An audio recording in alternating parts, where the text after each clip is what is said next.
Hello, नमस्कार, जय जोहार आप सभी को। हम एडीओ की तैयारी कर रहे हैं और ग्रामीण विकास में आज का हमारा टॉपिक होगा मनरेगा।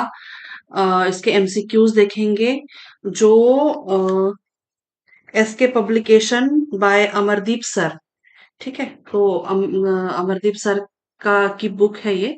तो उससे जो भी एमसीक्यूज हैं, पीवाईक्यूज भी हैं इसमें। तो और पूरा डिटेल के साथ भी दिया हुआ है। आज मैं इसको पहली बार ही रीड कर रही हूँ और है ना, आपके साथ पहली बार ही शेयर कर रही हूँ। तो व्याख्या भी दिया हुआ है ना, प्रश्नों के साथ। तो चलिए देखते हैं कि मनरेगा हमारा टॉपिक है। ठीक है। तो चलिए शुरुआत करते हैं प्रश्नों से। यहाँ पे मैं जूम नहीं करूंगी, मतलब 100% जूम में ही है। मैं इसको स्लाइड को थोड़ा सा नीचे से करती चली जाऊंगी, है ना, क्योंकि बड़े बड़े प्रश्न है ना। तो क्योंकि फिर जूम आउट कर दूंगी तो छोटा छोटा दिखेगा। ठीक है। तो चलिए पहला प्रश्न है हमारा, निम्न में से कौन सा कथन सही है। देखते चलते हैं। देश के ग्रामीण क्षेत्रों में निवासरत परिवारों को 100 दिवस श्रम रोजगार उपलब्ध कराकर आजीविका को सुरक्षा प्रदान करने हेतु महात्मा गांधी राष्ट्रीय ग्रामीण रोजगार गारंटी अधिनियम 2005 की अधिसूचना 10 सितंबर 2005 को जारी की गई। ठीक है। तो ये वाला जो कथन है, ये वाला जो कथन है, ये गलत है। ठीक है। ठीक है। और इसके बाद क्या लिखा हुआ है। महात्मा गांधी राष्ट्रीय ग्रामीण रोजगार गारंटी अधिनियम 2005 की धारा 1 के अंतर्गत 2 फरवरी 2006 से महात्मा गांधी राष्ट्रीय ग्रामीण रोजगार गारंटी योजना छत्तीसगढ़ राज्य में प्रारंभ की गई। तो ये वाला जो कथन है ये सही है। ठीक है। ये कथन जो है सही है। तो इस प्रश्न के आधार पर ये कथन जो है सिर्फ दो सही होता है, इसलिए केवल दो इसका सही उत्तर होगा। ठीक है। और मैंने ऑलरेडी मनरेगा की डिटेल वीडियो बना रखी है, उसका लिंक मैं डिस्क्रिप्शन बॉक्स में दे देती हूँ, है ना, दे दूंगी। बाकी इसमें भी व्याख्या दिया हुआ है, वो भी व्याख्या हम साथ में देखते चलते हैं। ठीक है। व्याख्या दिया हुआ है। देश के ग्रामीण क्षेत्रों में निवासरत परिवारों को 100 दिवस श्रम रोजगार उपलब्ध कराकर आजीविका को सुरक्षा प्रदान करने हेतु महात्मा गांधी राष्ट्रीय ग्रामीण रोजगार गारंटी अधिनियम 2005 की अधिसूचना 7 सितंबर 2005 को जारी की गई। ठीक है। और इसके बाद है महात्मा गांधी राष्ट्रीय महात्मा गांधी राष्ट्रीय ग्रामीण रोजगार गारंटी अधिनियम 2005 की धारा 1 के अंतर्गत 2 फरवरी 2006 से महात्मा गांधी राष्ट्रीय ग्रामीण रोजगार गारंटी योजना छत्तीसगढ़ राज्य में प्रारंभ की गई। तो एक ये दोनों डेटा आप याद रखिएगा। 7 सितंबर 2005 को जारी की गई ये अधिसूचना। ठीक है। और 2005 ये सॉरी, मतलब मनरेगा 2005 की धारा 4 का 1 के अंतर्गत 2 फरवरी 2006 से, है ना, ये पूरे छत्तीसगढ़ राज्य में प्रारंभ की गई। तो दो डेटा आप याद रखिएगा। अधिसूचना जारी की गई थी 7 सितंबर 2005 को। और ये धारा भी याद रख लीजिएगा, है ना। धारा 4 का 1, है ना, 2 फरवरी 2006। ठीक। तो इसमें बहुत ज्यादा डिटेल मेरे को है ना करने की जरूरत नहीं है मेरे ख्याल से, क्योंकि ऑलरेडी यहाँ पे व्याख्या दिया हुआ है और मैंने वीडियो भी इसकी डिटेल वाली बना रखी है। ठीक है। अगला प्रश्न देखते हैं। निम्न में से कौन सा कथन सही नहीं है, पूछा गया है। ठीक है। चलिए देखते हैं। इस अधिनियम में ऐसे प्रत्येक परिवार जिसके वयस्क सदस्य कुशल शारीरिक शारीरिक कार्य करने के इच्छुक हैं को एक वित्तीय वर्ष में कम से कम 100 दिनों का गारंटी शुदा मजदूरी रोजगार प्रदान करके ग्रामीण परिवारों की आजीविका सुरक्षा बढ़ाने का प्रावधान है। तो ये वाला जो कथन है ये सही नहीं है। ठीक है। यह योजना जिलों को छोड़कर पूरे देश को कवर करती है जिनमें 100% शहरी आबादी है। ये वाला कथन सही है। उन जिलों को छोड़कर पूरे देश को कवर करती है जिसमें 100% शहरी आबादी है ना। तो ये वाला जो कथन है ये सही हो जाता है ना। तो अपने को पूछा क्या गया है, सही नहीं है, इसलिए केवल एक जो है इसका सही नहीं है। तो ऑप्शन यहाँ पे ऐसे दिए हुए हैं। ऑप्शन नंबर ए इसका सही हो जाएगा। ठीक है, केवल एक जो है अपना सही होगा। चलिए व्याख्या देखते हैं इसमें क्या दिया हुआ है। व्याख्या दिया हुआ है विपुल बहुत ज्यादा जो गया है। व्याख्या दिया हुआ है यहाँ। इस अधिनियम में प्रत्येक परिवार जिसके वयस्क सदस्य सदस्य अकुशल शारीरिक कार्य करने के इच्छुक हैं को एक वित्तीय वर्ष में कम से कम 100 दिनों का गारंटी शुदा मजदूरी रोजगार प्रदान करके ग्रामीण परिवारों को आजीविका सुरक्षा बढ़ाने का प्रावधान है। ठीक है, तो 100 दिनों का गारंटी शुदा मजदूरी रोजगार प्रदान करके ग्रामीण परिवारों को आजीविका सुरक्षा बढ़ाने का प्रावधान है। ठीक है, और इसीलिए ये जो कथन है ये सही नहीं है। यह उन जिलों को छोड़कर पूरे देश को कवर करती है जिनमें 100% शहरी आबादी है। जहां पे शहर है वहां पे ये वाला ये जो योजना है ये काम नहीं करती है। ठीक है, तो इसीलिए जो हमारा दूसरा वाला ऑप्शन था वही सही होता है, पहला वाला ऑप्शन जो था अपना वो गलत हो जाता है। ठीक है, अगला देखते हैं। अगला यहाँ पे दिया हुआ है, मनरेगा योजना विभिन्न चरणों में देश के अलग अलग जिलों में लागू की गई। निम्न में से कौन सा जोड़ी सही सही युग्मित है। तो चलिए देखते हैं यहाँ पे प्रथम चरण में प्रथम चरण में 200 जिले, ये तो सही है। ठीक है, और दूसरे चरण में 100 जिले, दूसरे चरण में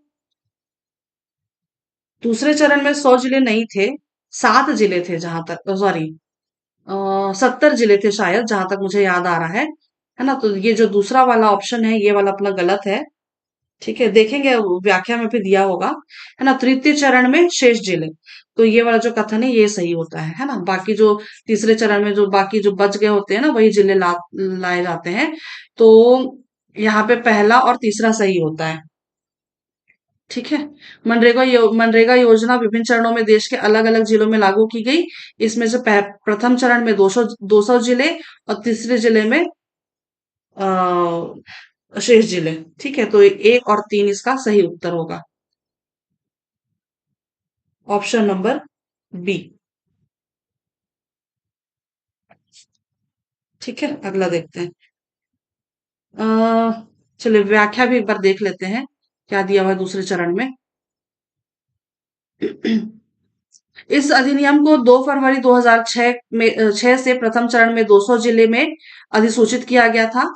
ठीक है, और वित्तीय वर्ष 2007-8 में इससे अतिरिक्त 130 जिलों में जी, ठीक है, 130 जिलों में लागू किया गया था।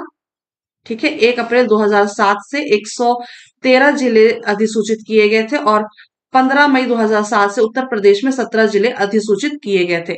यानी कि ये दूसरा चरण है। ठीक है, ये दूसरा चरण है। दूसरे चरण में 130 जिले याद रखिएगा। प्रथम चरण में 200 जिले, प्रथम चरण में 200 जिले, दूसरे चरण में 130 जिले और तीसरे चरण में जो बाकी बच गए थे, है ना, उनको लिया गया था शेष। ठीक, तो 200, 130 और शेष। ठीक है, अगला देख लेते हैं नीचे क्या दिया हुआ है तीसरा में। शेष जिलों में 1 अप्रैल 2008 से महात्मा गांधी नरेगा के अंतर्गत अधिसूचित कर दिया गया। ठीक है, तो ये वाला जो है वो तीसरा है। ठीक है, तीसरे चरण में शेष जिले 1 अप्रैल 2008। तो यहाँ पे डेट्स भी दिए हुए हैं। वित्तीय वर्ष 2007-8, यानी कि याद रखिएगा पहला चरण जो है, पहला चरण 2 फरवरी 2006 से 200 जिलों में, और दूसरा दूसरे चरण में 2007-8 में 1 अप्रैल 2007 में 113 जिले और 15 मई 2007 से 17 जिले, यानी कि टोटल 130 जिले। ठीक है, टोटल 130 जिले और 1 अप्रैल 2008 में जो बाकी बच गए थे वो जिलों को शामिल किया गया तीसरे चरण में। ठीक है, अगला देखते हैं। अगला यहाँ पे है, अगला है निम्न में से क्या मनरेगा योजना के लाभ विशेषता है। देखते हैं। गरीबी और भूख मिटाने की गरीबी और भूख मिटाने में सहायक है। तो ये वाला जो कथन है ये अपना सही हो जाता है। प्रति परिवार को एक वित्तीय वर्ष में 100 दिन के रोजगार की वैधानिक गारंटी देता है। ये वाला जो कथन है ये भी सही होता है। पलायन रोकने में सहायक, ये वाला कथन भी सही है अपना। अगला देखते हैं। अगला है अ, आधा महिलाओं को कार्य में प्राथमिकता देने से महिलाओं का सशक्तिकरण संभव होगा। ये ऐसा नहीं है, ऐसा ये वाला जो कथन है ये अपना गलत होता है। ग्रामीण क्षेत्रों पर सार्थक संपदा का सृजन होगा, ये वाला कथन भी हमारा सही होता है। तो हमने क्या देखा था, 1 2 3 और ये पांचवा वाला अपना सही हो जाएगा, है ना। तो ऑप्शन नंबर सी इसका सही उत्तर है। ये लाभ बताया गया है ना, मनरेगा योजना के अंतर्गत लाभ, व्याख्या दिया हुआ है यहाँ पे। व्याख्या है मनरेगा योजना के प्रमुख लाभ निम्न है। गरीबी और भूख मिटाने में सहायक है। गरीबी और भूख मिटाने में सहायक, प्रति परिवार को एक वित्तीय वर्ष में 100 दिन के रोजगार की गारंटी है। पलायन रोकने में सहायक है। 1/3 महिलाओं को कार्य में प्राथमिकता देने से महिलाओं का सशक्तिकरण संभव है। और हमारे ऑप्शंस में क्या लिखा हुआ था, आधा, है ना, 1/2, है ना। तो 1/3 महिलाओं को कार्य में प्राथमिकता देने से महिलाओं का सशक्तिकरण संभव होगा। ठीक है। और पांचवा दिया हुआ है ग्रामीण क्षेत्रों पर सार्थक संपदा का सृजन होगा। ठीक है। तो ये जो व्याख्या है याद रखिएगा। अगला देखते हैं हम। अगला है मनरेगा योजना के अंतर्गत किस प्रकार के कार्य किए जा सकते हैं। जल संरक्षण एवं जल संचय, अ, हाँ बिल्कुल, ठीक है, जल संरक्षण एवं जल संचय। और फिर सूखे से बचाव के लिए वृक्षारोपण एवं वन संरक्षण, ये वाला कथन भी सही है। सिंचाई के लिए सूक्ष्म लघु व मध्यम सिंचाई परियोजनाओं सहित नहरों का निर्माण, ये वाला कथन गलत है। भूमि के विकास कार्य, ये वाला कथन अपना सही हो जाता है। तो 1 2 और 4, 1 2 और 4 अपना सही होगा। 1 2 4, ऑप्शन नंबर सी। व्याख्या देखते हैं। व्याख्या दिया हुआ है मनरेगा योजना के तहत किए जाने वाले कार्य हैं जल संरक्षण एवं जल संचय, सूखे से बचाव के लिए वृक्षारोपण एवं वन संरक्षण, सिंचाई के लिए सूक्ष्म एवं लघु सिंचाई परियोजनाओं सहित नहरों का निर्माण। ठीक है। और फिर अच्छा, यहाँ पे पॉइंट याद रखिएगा, ठीक है। यहाँ पे जो अंडरलाइंस यहाँ पे जो दिए हुए हैं ना, ये व्याख्या में इसलिए दिया हुआ है कि जो प्रश्न है अपने, है ना, तो प्रश्न में कहाँ पे हमें ध्यान देना चाहिए। मैं प्रश्न आपको वापस से दिखाती हूँ। देखिए, यहाँ पे दिया हुआ है सिंचाई के लिए सूक्ष्म लघु व मध्यम सिंचाई परियोजनाओं सहित नहरों का निर्माण। ठीक है। और यहाँ पे व्याख्या में देखिए सूक्ष्म एवं लघु सिंचाई, यहाँ पे मध्यम शब्द नहीं लिखा हुआ है ना, यहाँ पे मध्यम शब्द नहीं लिखा हुआ है, इसलिए यहाँ पे अंडरलाइन किया हुआ है ना। तो ऐसी छोटी छोटी बातों को भी ना हमें ध्यान में रखना पड़ेगा प्रश्नों के साथ। ठीक है। तो याद रखिएगा सिंचाई के लिए सूक्ष्म एवं लघु सिंचाई परियोजनाओं सहित नहरों का निर्माण। नहरों का निर्माण तो है, काम करते हैं, बट सूक्ष्म एवं लघु सिंचाई परियोजना, ठीक है, यहाँ पे मध्यम नहीं है। ठीक है। इसीलिए ये पॉइंट जो है ना, ऐसे छोटे छोटे पॉइंट्स याद रखिएगा।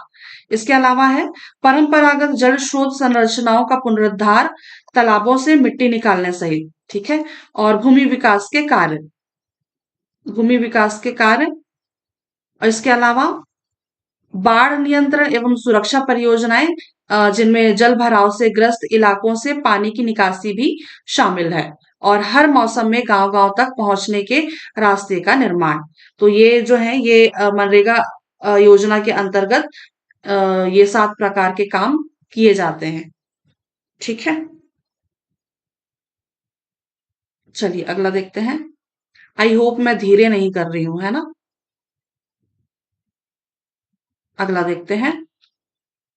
अगला है मनरेगा अधिनियम निम्न में से किन शर्तों के अधीन रोजगार की गारंटी देता है। तो देख लेते हैं ऑप्शन, यहाँ पे कथन क्या क्या दिया हुआ है। शर्तों, ये पूछा क्या गया है कि किन शर्तों के अधीन रोजगार की गारंटी देता है ना। तो नया कार्य प्रारंभ करने के लिए 20 या अधिक मजदूर कार्य विशेष के लिए उपलब्ध हो तथा लिखित आवेदन करें। तो ये मेरे ख्याल से नया कार्य प्रारंभ करने के लिए 20 नहीं है, यहाँ पे आई थिंक 50 होना चाहिए, है ना? 50 या अधिक मजदूर कार्य विशेष के लिए उपलब्ध हो तथा लिखित आवेदन करें। ठीक है, तो ये वाला जो कथन है ये अपना गलत होता है ना? और इसके अलावा है दूसरा कथन, कार्य प्रगति हेतु इकाई परिवार को माना गया है, न कि व्यक्ति को। ठीक है, तो ये वाला कथन जो है परिवार को माना गया है, ना कि व्यक्ति को, ये वाला कथन जो है ये अपना सही होता है। आवेदकों का वयस्क होना आवश्यक है तथा रोजगार कार्ड में नाम दर्ज होना आवश्यक है, ये वाला कथन भी सही है। अगला है, कार्य की प्रकृति अकुशल श्रम की होगी जिसका निर्धारण ग्राम पंचायत या क्रियान्वयन एजेंसी द्वारा किया जाएगा, ये वाला कथन जो है सही है। ठीक है, तो पहला वाला गलत है अपना, और 2, 3, 4 ये अपना सही है। तो 2, 3, 4 जो है ऑप्शन नंबर बी में आपको दिख रहा है। ठीक, व्याख्या देखते हैं।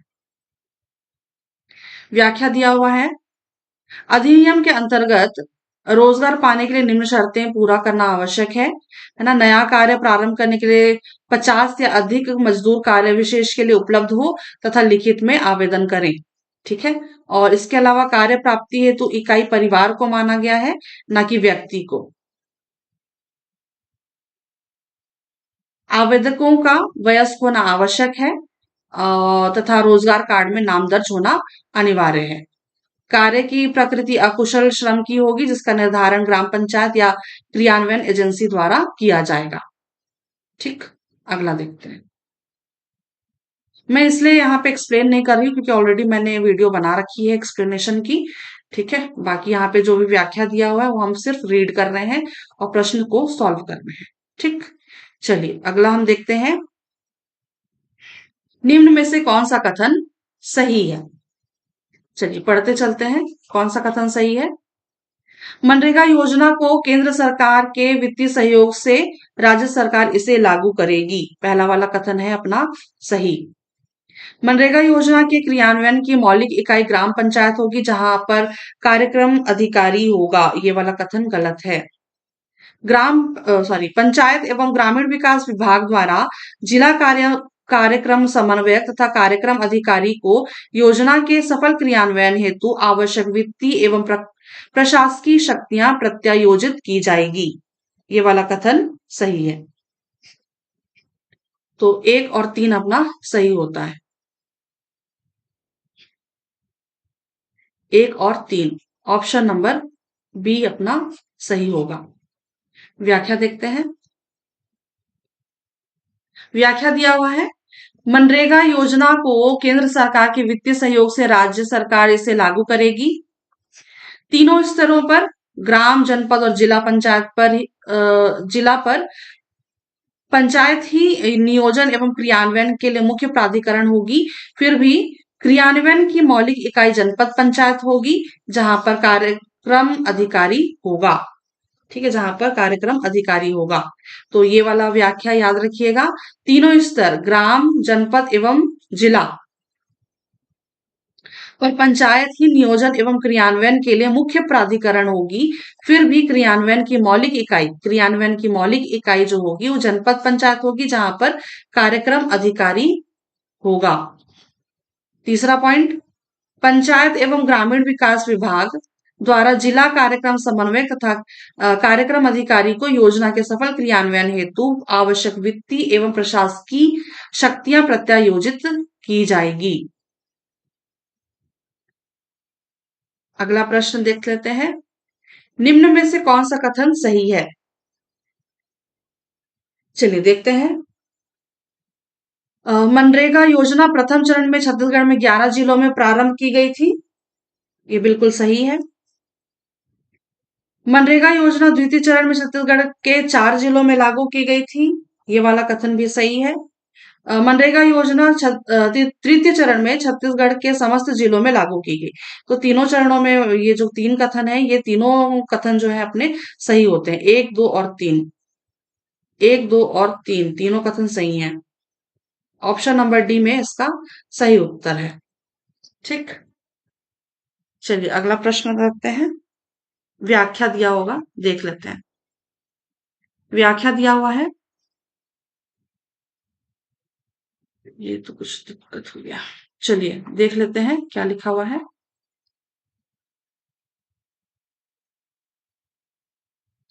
प्रथम चरण में 2 फरवरी 2006 से छत्तीसगढ़ राज्य के 11 जिले बस्तर, बिलासपुर, दंतेवाड़ा, धमतरी, जशपुर, कांकेर, कबीरधाम, कोरिया, रायगढ़, राजनांदगांव और सरगुजा प्रभावशील थे।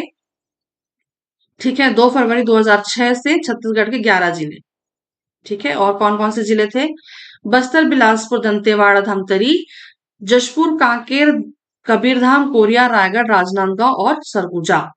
और दूसरे चरण में 1 अप्रैल 2007 से 4 जिले रायपुर, जांजगीर चांपा, कोरबा, महासमुंद प्रभावशील थे।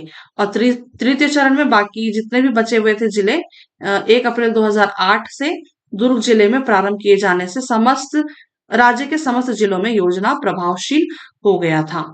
ठीक है, तो ये 3 चरणों के जिले हैं। मे भी शायद पूछ ले एग्जाम में कौन कौन से जिले शामिल थे। बाकी 1 अप्रैल 2007, 1 अप्रैल 2008 और 2 फरवरी 2006, आई थिंक ये आपको डेट याद होगा। अगला प्रश्न करते हैं। अगला प्रश्न दिया हुआ है, निम्न में से कौन सा कथन सही है? आधा दिया हुआ है, आधा अगली स्लाइड में है, देखते हैं क्या लिखा हुआ है। मनरेगा योजना के तहत प्रतिदिन कार्य 8 घंटे का होगा, किंतु इस अवधि में निर्धारित कार्य करना आवश्यक होगा। पहला कथन जो है अपना सही होता है।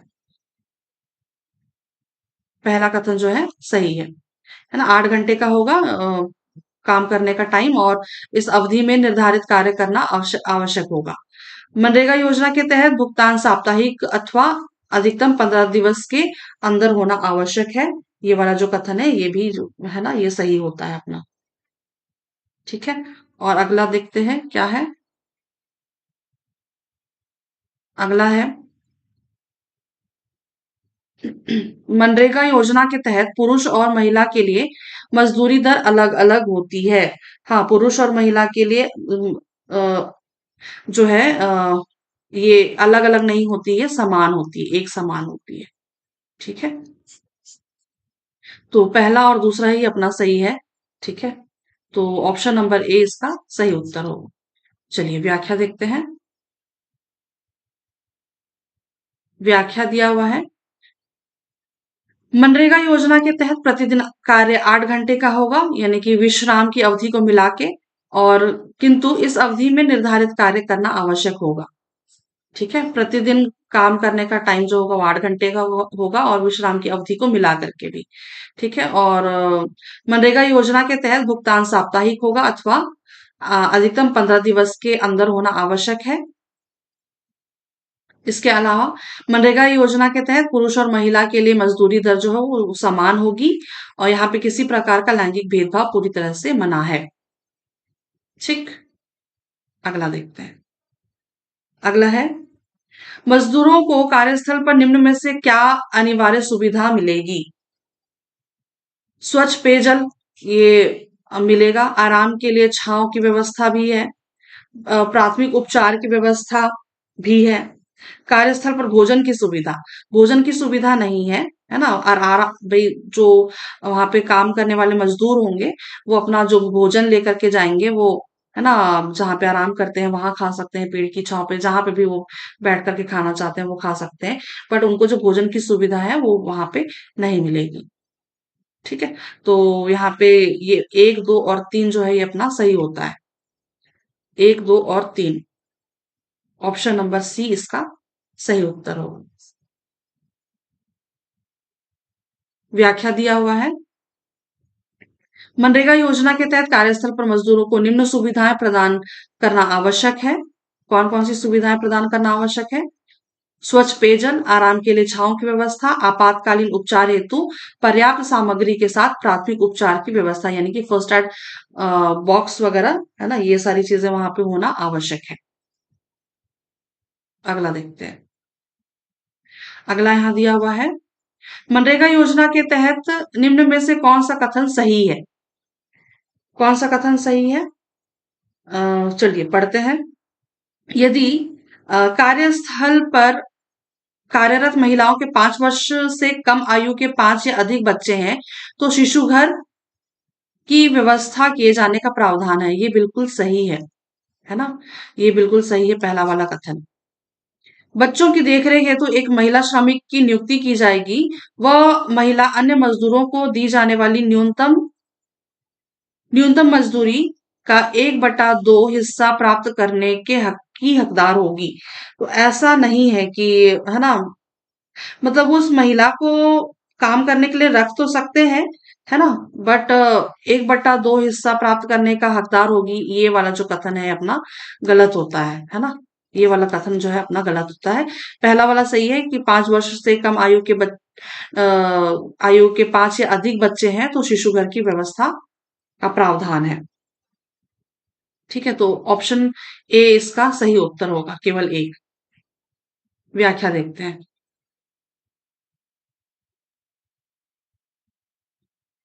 व्याख्या दिया हुआ है, यदि कार्यस्थल पर कार्यरत महिलाओं के 5 वर्ष से कम आयु के 5 या अधिक बच्चे हैं तो उनकी देखरेख हेतु एक महिला श्रमिक की नियुक्ति की जाएगी। वह महिला भी अन्य मजदूरों की भांति न्यूनतम मजदूरी की हकदार होगी। तो अ, महिला श्रमिक जो वहां पे काम कर रहे होंगे, है ना, जो महिला काम कर रही होगी, है ना, उन्हीं में से नियुक्त किया जाएगा और उनको सेम वही मजदूरी मिलेगी, है ना, जो मजदूरी उनको मिलती है।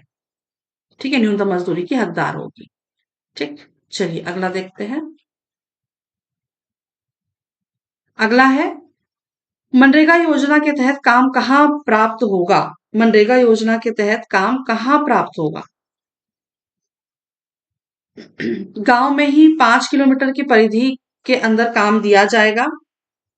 ये कथन सही है, 5 किलोमीटर की परिधि के अंदर। और यदि इस परिधि से बाहर काम दिया जाता है तो वह जिला पंचायत से बाहर नहीं होगा, ये बिल्कुल बाहर होगा, है ना? तो ये दूसरा कथन जो है गलत है। और तीसरा क्या कथन है, यह यदि 5 किलोमीटर की परिधि से बाहर काम दिया जाता है तो ऐसी स्थिति में मजदूरों को मजदूरी का 10% अतिरिक्त भत्ता दिया जाएगा। ये वाला कथन सही है ना? ऐसी स्थिति मजदूरों को मजदूरी का 10% अतिरिक्त भत्ता दिया जाएगा। तो 1 और 3 जो है अपना सही होता है। 1 और 3 ऑप्शन नंबर बी इसका सही उत्तर होगा। व्याख्या देखते हैं। जिला पंचायत से बाहर लिखा हुआ है क्या? हाँ, यहाँ पे व्याख्या दिया हुआ है, मनरेगा योजना के तहत काम गांव में ही 5 किलोमीटर की परिधि के अंदर दिया जाएगा। और यदि इस परिधि से बाहर काम दिया जाता है तो वह जनपद पंचायत से बाहर नहीं होगा। प्रश्न एक बार वापस से देखिए। ठीक है, यहाँ पे जनपद पंचायत लिखा हुआ है। ठीक है, यहाँ पे जनपद पंचायत से बाहर नहीं होगा। यहाँ पर प्रश्न में दिया हुआ है जिला पंचायत। यदि यदि इस परिधि से बाहर काम दिया जाता है तो वह जिला पंचायत से बाहर नहीं होगा। हाँ, तो ये वाला यहाँ पे जो है गलत, यहाँ पे जिला पंचायत की जगह में क्या होगा, जनपद पंचायत, है ना? और यहाँ पे दिया हुआ है क्या, यदि इस परिधि से बाहर काम दिया जाता है तो वह जनपद पंचायत से बाहर नहीं होगा। ऐसी स्थिति में मजदूरों को मजदूरी का 10% अतिरिक्त भत्ता दिया जाएगा। ठीक है, तो व्याख्या भी आई थिंक आप लोगों को क्लियर होगा। अगला प्रश्न करते हैं हम। अगला प्रश्न है, जॉब कार्ड के संबंध में कौन सा कथन सही है? प्रत्येक गृहस्थी के वयस्क सदस्य जो किसी ग्रामीण क्षेत्र में निवास करते हैं और अकुशल शारीरिक कार्य करने के इच्छुक हैं, उस ग्राम स्तर पर ग्राम पंचायत को जिसकी अधिकारिता में वे निवास करते हैं, अपने नाम, आयु, गृहस्थी के पते, जॉब कार्ड जारी करने के लिए अपनी गृहस्थी के रजिस्ट्रीकरण के लिए आवेदन कर सकते हैं। ये वाला कथन हमारा जो है ना, ये सही है। ठीक है, पहला वाला जो है ऑप्शन, ये सही है कथन। ठीक है, अकुशल शारीरिक कार्य करने के लिए इच्छुक है, उस ग्राम स्तर पर ग्राम पंचायत को उसकी जिसकी अधिकारिता में वो निवास करते हैं, अपने नाम, आयु और गृहस्थी के पते जॉब कार्ड जारी करने के लिए अपनी गृहस्थी का रजिस्ट्रीकरण के लिए आवेदन कर सकते हैं। पहला वाला जो कथन है ये सही है। ग्राम पंचायत का यह कर्तव्य होगा कि वह ऐसी जांच करने के पश्चात जो वह ठीक समझे आवेदन प्राप्ति की तारीख से 7 दिनों के भीतर जॉब कार्ड जारी करे। यहाँ पे 7 दिन नहीं होगा, यहाँ पे ना 15 दिन होगा। ठीक है, 15 दिन। ठीक है, तो ये वाला जो कथन है ये अपना गलत है, दूसरा वाला। ठीक है, केवल एक सही है, तो ऑप्शन नंबर ए इसका सही उत्तर है। अगला प्रश्न करते हैं। व्याख्या दिया हुआ है, देख लेते हैं। प्रत्येक गृहस्थी के वयस्क सदस्य जो किसी ग्रामीण क्षेत्र में निवास करते हैं और अकुशल शारीरिक कार्य करने के इच्छुक हैं, उस ग्राम स्तर पर ग्राम पंचायत को जिसकी अधिकारिता में वे निवास करते हैं अपने नाम, आयु और गृहस्थी के पते, जॉब कार्ड जारी करने के लिए अपनी गृहस्थी के रजिस्ट्रीकरण के लिए आवेदन कर सकते हैं। ठीक है, और दूसरा कथन क्या कहता है कि ग्राम पंचायत का यह कर्तव्य होगा कि वो ऐसी जांच करने के पश्चात जो वो ठीक समझे आवेदन प्राप्ति से 15 दिनों के भीतर जॉब कार्ड जारी करे। ठीक है, तो ये याद रखिएगा, 15 दिनों के भीतर जॉब कार्ड जारी करना होता है। ठीक, अगला देखते हैं। अगला प्रश्न है, निम्न में से किन परिस्थितियों में जॉब कार्ड रद्द कर दिया जाएगा? यहाँ पे 5 कथन दिए हुए हैं, देखते हैं। परिवार स्थायी रूप से शहरी क्षेत्रों में पलायन कर चुका हो, हाँ तो बिल्कुल जॉब कार्ड रद्द कर दिया जाएगा। यह डुप्लीकेट जॉब कार्ड सिद्ध हो चुका हो, है तो भी जॉब कार्ड जो है वो रद्द कर दिया जाएगा। यदि कोई परिवार दूसरी ग्राम पंचायत में पलायन कर गया हो तो भी होगा ऐसा, है ना।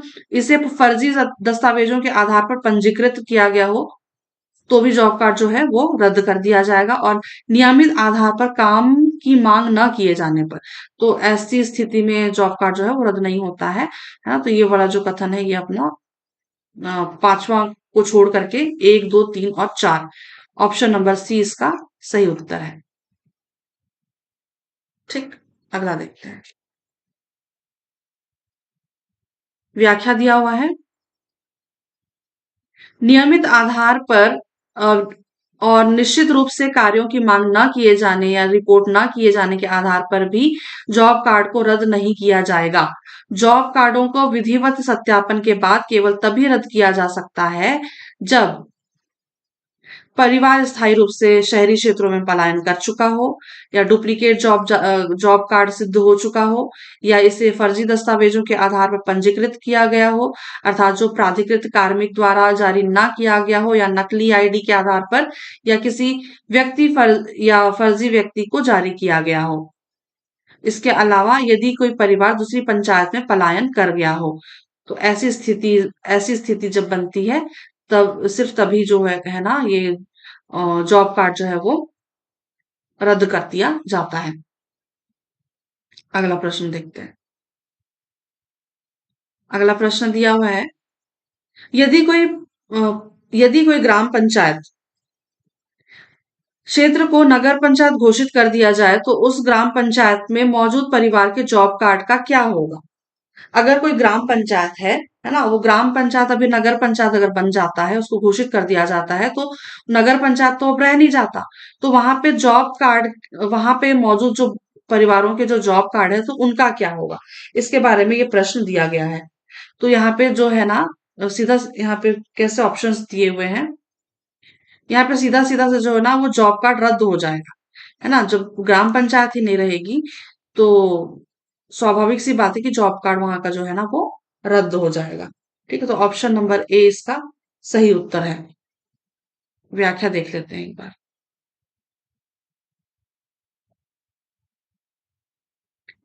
यदि ग्राम पंचायत क्षेत्र को नगर पालिका या नगर निगम घोषित कर दिया जाता है तो उस क्षेत्र में रहने वाले सभी परिवारों को मौजूदा जॉब कार्ड दिखाए जाने पर मिलने वाली रोजगार की जो सुविधाएं हैं वो बंद हो जाएंगी।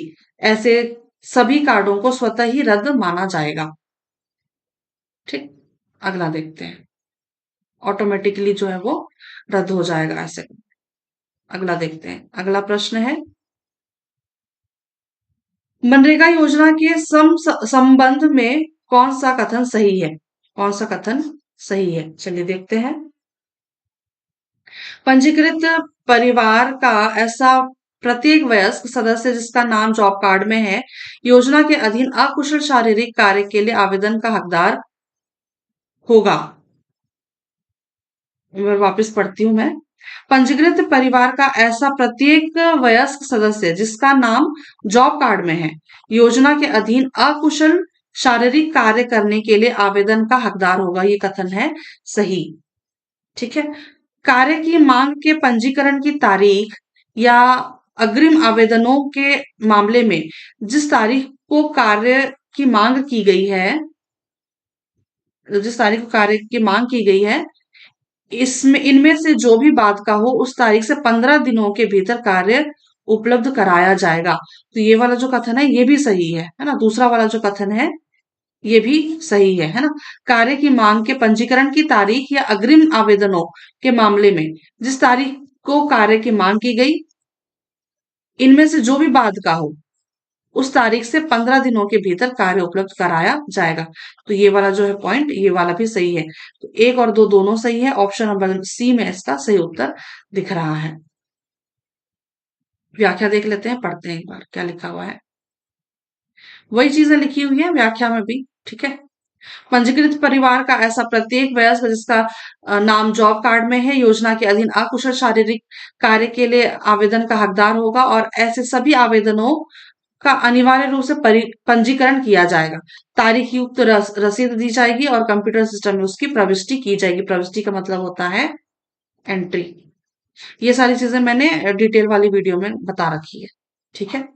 और कार्य की मांग के पंजीकरण की तारीख या अग्रिम आवेदनों के मामले में जिस तारीख को कार्य करने की सॉरी कार्य की मांग की गई है, इनमें से जो भी बाद का होगा उस तारीख से 15 दिनों के भीतर कार्य उपलब्ध कराना अनिवार्य है।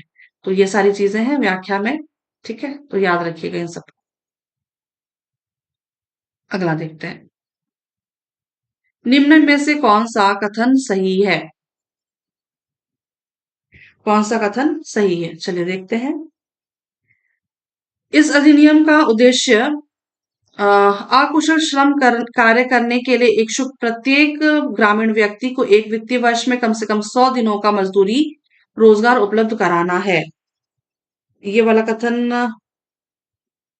नहीं है। ये वाला कथन ना गलत है। 100 दिनों का मजदूरी ये वाला तो सही है, लेकिन प्रत्येक ग्रामीण व्यक्ति को ये नहीं है, है ना।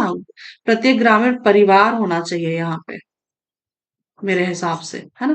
क्योंकि इस अधिनियम का उद्देश्य कि अकुशल श्रम कार्य करने के लिए इच्छुक प्रत्येक ग्रामीण व्यक्ति को नहीं है, प्रत्येक परिवार को एक वित्तीय वर्ष में कम से कम 100 दिनों का मजदूरी रोजगार उपलब्ध कराना अनिवार्य है ना। तो ये वाला जो कथन है ये अपना गलत होता है। ग्रामीण विकास मंत्रालय ने वन क्षेत्र में प्रत्येक अनुसूचित आदिवासी परिवार के लिए अतिरिक्त 50 दिनों के मजदूरी रोजगार निर्धारित 100 दिनों के अलावा का प्रावधान किया है। तो ये वाला कथन है ना अपना सही है ना। 50 दिनों का एक्स्ट्रा काम करने का एक्स्ट्रा दिन दिया हुआ है। ठीक है। अगला देखते हैं। अगला क्या दिया हुआ है? अगला दिया हुआ है अतिरिक्त 50 दिनों की मजदूरी राशि का भुगतान राज्य सरकार द्वारा किया जाएगा। भारत सरकार द्वारा इसका भुगतान किया जाएगा, राज्य सरकार द्वारा नहीं किया जाएगा। ठीक है। 50 दिनों की मजदूरी राशि का भुगतान जो है वो ये राज्य सरकार द्वारा नहीं होता है। ठीक है। ये वाला कथन जो है अपना गलत है। अनुसूचित आदिवासी परिवारों के पास FRA अधिनियम 2006 द्वारा प्रदत्त भूमि अधिकारों के अलावा कोई अन्य निजी संपत्ति न हो, अन्यथा अतिरिक्त 50 दिनों का लाभ उन्हें प्राप्त नहीं होगा। ये वाला जो कथन है ना ये भी सही है ना। अनुसूचित जाति परिवारों के पास FRA अधिनियम 2006 द्वारा प्रदत्त भूमि अधिकारों के अलावा कोई अन्य निजी संपत्ति ना हो, है ना। ये वाला जो कथन है ना ये वाला भी सही है अपना, है ना। तो पहला वाला और सॉरी कौन कौन सा सही हुआ अपना? दूसरा और चौथा, दो और चार अपना सही है। ऑप्शन नंबर बी इसका सही उत्तर है। ठीक है। व्याख्या देख लेते हैं। व्याख्या दिया हुआ है। इस अधिनियम का उद्देश्य अकुशल श्रम कार्य करने के लिए इच्छुक वयस्क सदस्यों को प्रत्येक ग्रामीण परिवार, देखिए यहाँ पे अंडरलाइन में भी दिया हुआ है ना, प्रत्येक ग्रामीण व्यक्ति नहीं है, प्रत्येक परिवार, ना कि प्रत्येक व्यक्ति को एक वित्तीय वर्ष में कम से कम 100 दिनों का मजदूरी रोजगार उपलब्ध कराना है। और इसके अलावा मंत्रालय ने वन क्षेत्र में प्रत्येक अनुसूचित अनुसूचित आदिवासी परिवारों के लिए अतिरिक्त 50 दिनों के मजदूरी रोजगार निर्धारित 100 दिनों के अलावा का प्रावधान है। इस अतिरिक्त 50 दिनों की मजदूरी का भुगतान भी भारत सरकार द्वारा किया जाएगा। अगला पॉइंट क्या दिया हुआ है?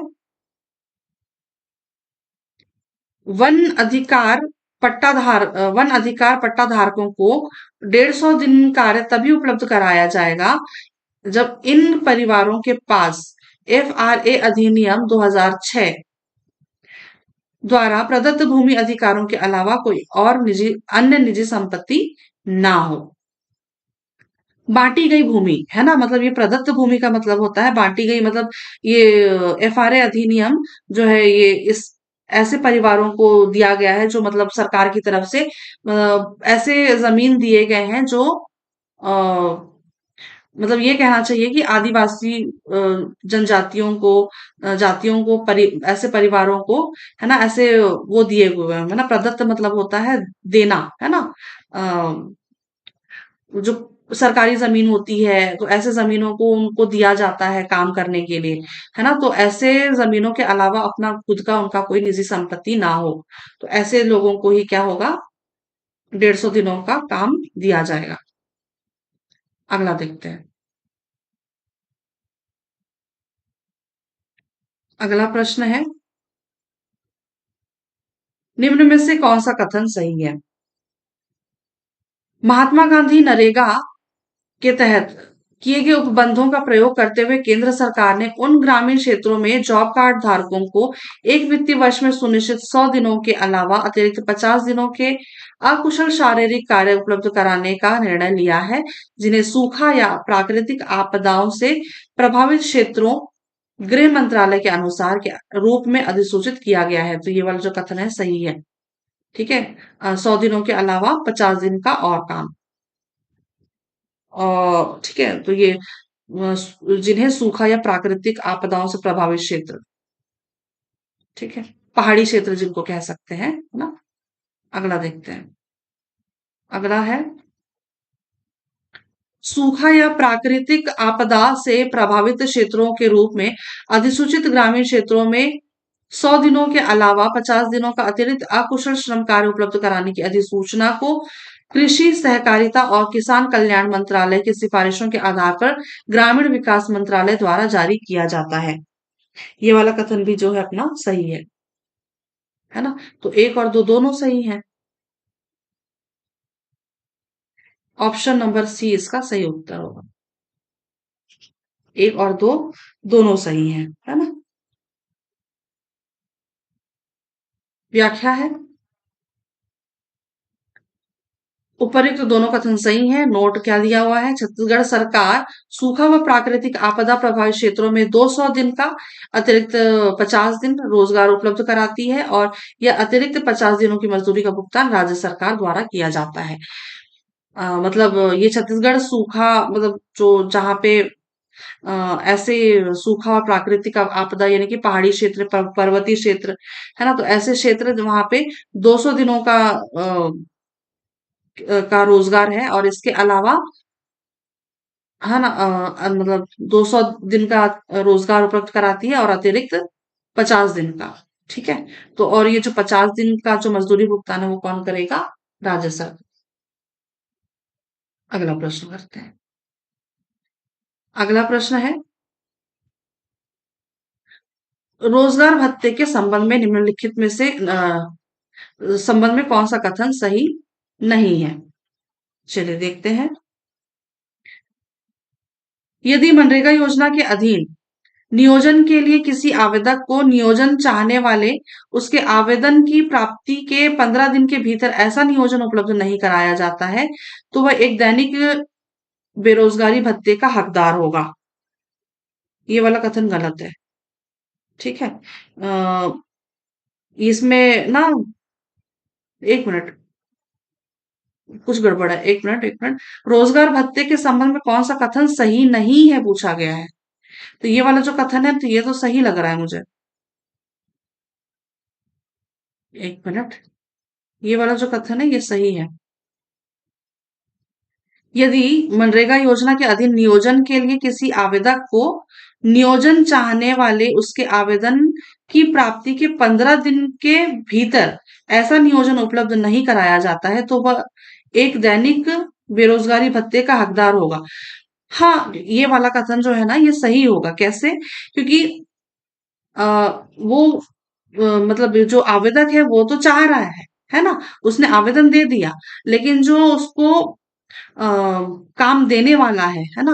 जो जो वहां पे क्या कार्यपालन अधिकारी होगा, या तो फिर जो भी वहां का काम देने वाला होगा, है ना? वो उसको काम नहीं दे पा रहा है ना, तो 15 दिन, तो आवेदक का जो आवेदक का हक है 15 दिनों के भीतर उसको काम मिलना चाहिए, है ना? लेकिन वो जो सामने वाला है काम उसको नहीं दे पा रहा है ना? तो वह एक दैनिक बेरोजगारी भत्ते का हकदार होगा। ये वाला जो कथन है ये सही है। ठीक है, ये कथन जो है अपना सही है। भाई हम तो काम मांग रहे हैं, तुम्हारे पास काम नहीं है, तुम्हारा काम है काम देना, है, तो 15 दिन के अंदर या तो तुम मुझे काम दो, या तो फिर हमको एक दिन का बेरोजगारी भत्ते के हिसाब से हमको पैसे दो, है ना? ये वाला, ये यहाँ पे यही चीजें कही गई है। ठीक है, अगला देखते हैं। अगला पॉइंट क्या कहा गया है।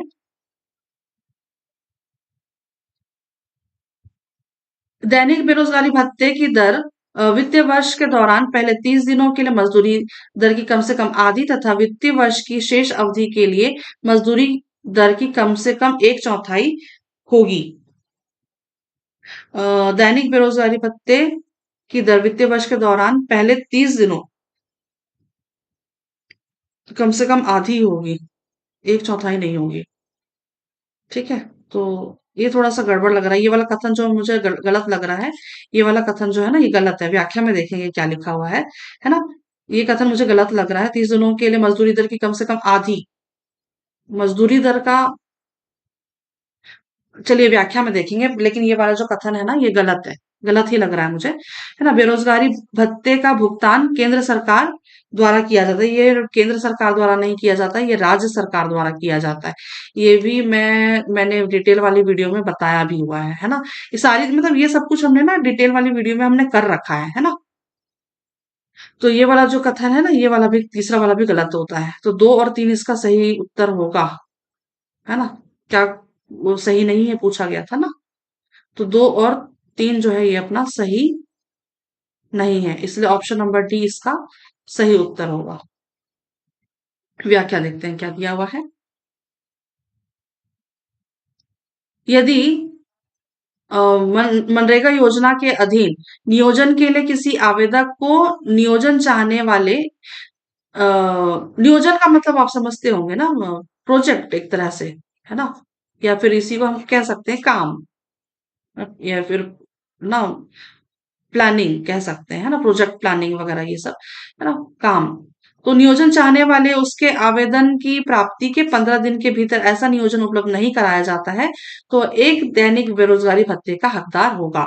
ठीक है, ये वाला जो है ना देखा था हमने। यदि सॉरी, दैनिक बेरोजगारी भत्ते की दर वित्तीय वर्ष के दौरान पहले 30 दिनों के लिए मजदूरी दर की कम से कम एक चौथाई तथा वित्तीय वर्ष की शेष अवधि के लिए मजदूरी दर की कम से कम आधी होगी। हाँ, ये वाला जो है ना व्याख्या, ये बिल्कुल सही है। ठीक है, पहला अगर बेरोजगारी भत्ता मतलब जो वित्तीय वर्ष, जो भी वित्तीय वर्ष होगा, है ना, उसके अगर उसको 30 दिन की उसको मजदूरी का उसका एक चौथाई होगा, 30 दिन की मजदूरी का मतलब 30 दिनों की मजदूरी की कम से कम एक चौथाई, और वित्तीय वर्ष की जो शेष अवधि बचती है ना, जो शेष अवधि बचती है उस अवधि के लिए मजदूरी दर की कम से कम आधी होगी, है ना? ये भी हमने पढ़ा हुआ है। ठीक है, तो ये वाला जो व्याख्या है ये सही दिया हुआ है ना? याद रखिएगा, पहले 30 दिनों के लिए मजदूरी दर की कम से कम एक चौथाई, और वित्तीय वर्ष की जो शेष अवधि के लिए मजदूरी दर की कम से कम आधी होगी, मजदूरी दर की आधी, 50%। और अगला यहाँ पे पॉइंट क्या दिया हुआ है, बेरोजगारी भत्ते का भुगतान राज्य सरकार द्वारा किया जाता है। ठीक, अगला देखते हैं। अगला प्रश्न है, मनरेगा योजना के तहत कब बेरोजगारी भत्ते के दावे को अस्वीकृत किया जाएगा?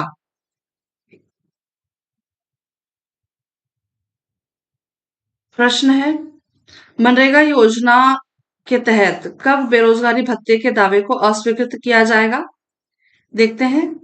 आवेदक अपने परिवार को उपलब्ध कराए गए रोजगार को स्वीकार नहीं करता। तो ये वाला कथन जो है ना, पहला वाला, ये सही है ना। आवेदक अपने परिवार को उपलब्ध कराए गए रोजगार को स्वीकार नहीं करता, तो बेरोजगारी भत्ते के है ना, स्वाभाविक सी बात है, एकदम कॉमन सी बात है ना।